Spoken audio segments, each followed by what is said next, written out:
అదే RTV app వార్తల్ని క్షణాల్లో చదివే అవకాశం ఉంటుంది. ఒక న్యూస్ పేపర్, ఒక టెలివిజన్ ఛానల్ మీ చేతుల్లో ఎప్పుడూ ఉంటాయి.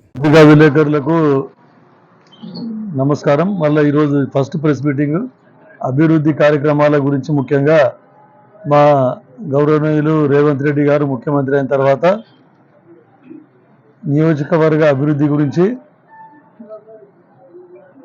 ఖజానా ఖాళీ అయినప్పటికీ కూడా బడ్జెట్ సమకూర్చుకొని అభివృద్ధి చేయాలనే ఉద్దేశంతోనే ప్రతి ఒక్క శాసనసభ్యునికి కూడా బడ్జెట్ కేటాయించడం జరిగింది. దాంట్లో భాగంగానే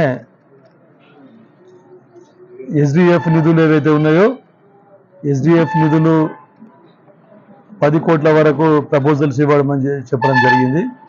తర్వాత మన జిల్లా గ్రాంట్స్ కింద 15.5 crores ఎన్ఆర్ఈజిఎస్ కింద ఏవైతే ఉన్నాయో గ్రామీణ సీసీ రోడ్లు, డ్రైన్స్, కల్వర్ట్స్, ఇతరత్ర ఇవి ప్రొసీడింగ్స్ కూడా వచ్చేసినాయి.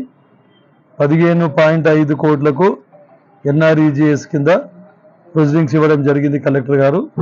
త్వరలో ఈ పార్లమెంట్ ఎలక్షన్ కోడ్ కంటే ముందే ఈ పనులు ప్రారంభించడం జరుగుతుంది. తర్వాత మార్చి లోపల కంప్లీట్ కూడా చేయడం జరుగుతుంది అని చెప్పేసి చెప్పడం జరిగింది. తర్వాత ఎస్డిఎఫ్ నిధులు కూడా త్వరలో అవి కూడా ప్రొసీడింగ్స్ రావడం జరుగుతుంది. తర్వాత ఇంకా ఇది కాకుండా ఇతరత్ర మళ్ళా ముఖ్యంగా అంగన్వాడీ బిల్డింగ్స్ గురించి, తర్వాత అంగన్వాడీ టాయిలెట్స్ గురించి 6 కోట్ల రూపాయలు, వాటిని కూడా ప్రపోజల్స్ పంపడం జరిగింది. త్వరలో అవి కూడా ఒక 1-2 days లోపల అవి కూడా ప్రొసీడింగ్స్ రావడం జరుగుతుంది. తర్వాత ముఖ్యంగా మన వెనుకబడ్డ ప్రాంతం నారాయణఖేడ్ గురించి ముఖ్యమంత్రి గారికి రిప్రజెంటేషన్ ఇవ్వడం జరిగింది. ఎందుకంటే నారాయణఖేడ్ వెనుకబడ్డ ప్రాంతం, ఇక్కడ పరిశ్రమలు ఏర్పాటు చేస్తే చాలా బాగుంటుందని చెప్పేసి వారి దృష్టికి తీసుకెళ్లడం జరిగింది. తర్వాత గౌరవ ఇండస్ట్రీస్ మినిస్టర్ శ్రీధర్ బాబు గారి దృష్టికి కూడా తీసుకుపోవడం జరిగింది. సో ఖచ్చితంగా ఒక క్లస్టర్ ఏర్పాటు చేయడం అని చెప్పి సజెస్ట్ చేయడం జరిగింది. 50 నుండి 100 ఎకరాల వరకు ప్రభుత్వ స్థలం ఎక్కడైతే ఉంటుందో రోడ్ అప్రోచబిలిటీ, అక్కడ ఇండస్ట్రియల్ క్లస్టర్ ఖచ్చితంగా మీకు శాంక్షన్ చేస్తామని వారు కూడా మాకు అష్యూరెన్స్ ఇవ్వడం జరిగింది. దాంట్లో భాగంగా నిరుద్యోగ సమస్య నిర్మూలనకై, చాలా నిరుద్యోగ సమస్య ఉన్నది. నా ఎలక్షన్లో కూడా నేను చెప్పడం జరిగింది. అపార్ట్ ఫ్రమ్ 6 గ్యారంటీస్, ప్రభుత్వ సంక్షేమ పథకాలే కాకుండా ఉద్యోగ కల్పనకు, ఎంప్లాయ్మెంట్ జనరేషన్ గురించి ఫస్ట్ ప్రయారిటీ ఇస్తా అని చెప్పేసి నా మేనిఫెస్టోలో కూడా చెప్పడం జరిగింది పర్సనల్గా. దాంట్లో భాగంగా రిక్వెస్ట్ చేస్తే ఫస్ట్ అయితే మీరు ఒక స్కిల్ డెవలప్మెంట్ పెట్టుకోండి. దాంతోపాటు స్కిల్ డెవలప్మెంట్తో నైపుణ్యత గురించి శిక్షణ ఇచ్చి ప్లేస్మెంట్స్ ఇస్తాము, ఇతరతర ఎక్కడ అవకాశాలు ఉన్నాయో అక్కడ ఉపాధి కల్పిస్తామని చెప్పి ఫస్ట్ అడగగానే 10 కోట్ల రూపాయలతోనే మాకు స్కిల్ డెవలప్మెంట్ శాంక్షన్ చేయడం జరిగింది. సెంటర్ నారాయణఖేడ్లో ప్రభుత్వ స్థలం ఒక 4 ఎకరాలు ఎక్కడ ఉంటే చూడమని చెప్పి గుర్తించడం అని చెప్పి చెప్పడం జరిగింది.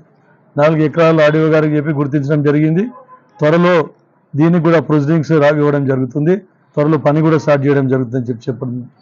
తర్వాత మా R&B మంత్రివర్యులు గౌరవనీయులు కోమటిరెడ్డి వెంకటరెడ్డి గారి దృష్టి కూడా తీసుకొని పోయి కూడా అడిషనల్గా ఒక 22 కోట్ల రూపాయలకు ప్రపోజల్స్ ఇచ్చడం, అవి కూడా త్వరలో ప్రొసీడింగ్స్ రావడం జరుగుతుందని చెప్పి చెప్తా ఉన్నాం.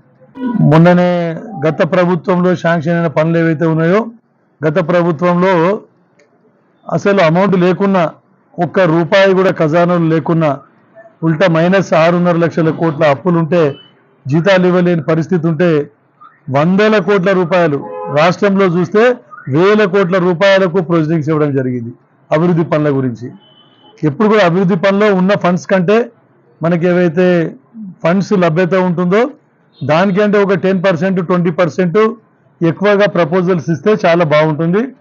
గతంలో ఏమైందంటే 1 రూపాయి జీతాలు ఇవ్వలేని పరిస్థితుల్లో గవర్నమెంట్ ఉంటే కూడా కేవలం ఎలక్షన్ దృష్టిలో పెట్టుకొని ఎలక్షన్లో ఓట్లు దండుకోవాలనే ఉద్దేశంతోనే డబ్బులు లేకున్నా 1000 కోట్ల రూపాయలకు ప్రతిపాదనలు మాత్రమే సిద్ధం చేసింది.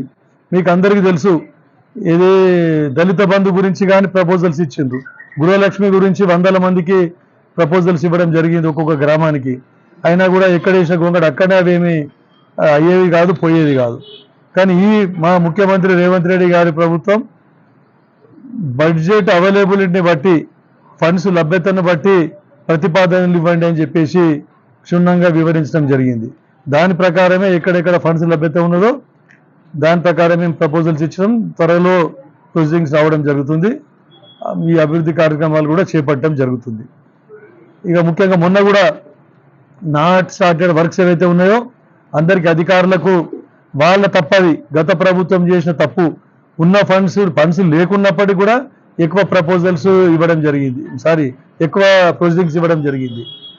అట్లాంటివి పోయిన తర్వాత కాంగ్రెస్ ప్రభుత్వం ఏర్పడిన తర్వాత ఇంకా టీఆర్ఎస్ నాయకులు ఏమనుకుంటున్నారంటే మేమే ప్రభుత్వంలో ఉన్నట్టు బిహేవ్ చేస్తూ ఉన్నారు. గతంలో కూడా ప్రతిపక్షాన్ని పూర్తిగా నిర్వీర్యం గావించి ప్రతిపక్షాల మీద విమర్శలు అంటే ఎట్లాంటి భాష వాడిండ్రంటే మీకు అందరికీ తెలుసు. పత్రికా విలేకరులకు మీడియాలో వచ్చింది, పత్రికలలో వచ్చింది, విచ్చలవిడిగా ఇక ఏదో వల్గర్ లాంగ్వేజ్ కూడా యూజ్ చేసిండ్రు. కానీ ఇప్పుడు సామరస్యంగా ఎవరిని కించపరిచే విధంగా మా ముఖ్యమంత్రి గారు అందరికీ ఇన్స్ట్రక్షన్స్ ఇవ్వడం జరిగింది. మీడియాలో మాట్లాడేటప్పుడు ఆచితూచి మాట్లాడండి, ఎవరి మీద కూడా వల్గర్ విమర్శలు చేయవలసిన అవసరం లేదని కూడా చెప్పడం జరిగింది. ఏదో గతంలో మీరు చేసిన విమర్శల గురించి మేము ప్రస్తావిస్తే మళ్ళా దాన్ని తిరిగి మళ్ళా మా ముఖ్యమంత్రి మీద వల్గర్గా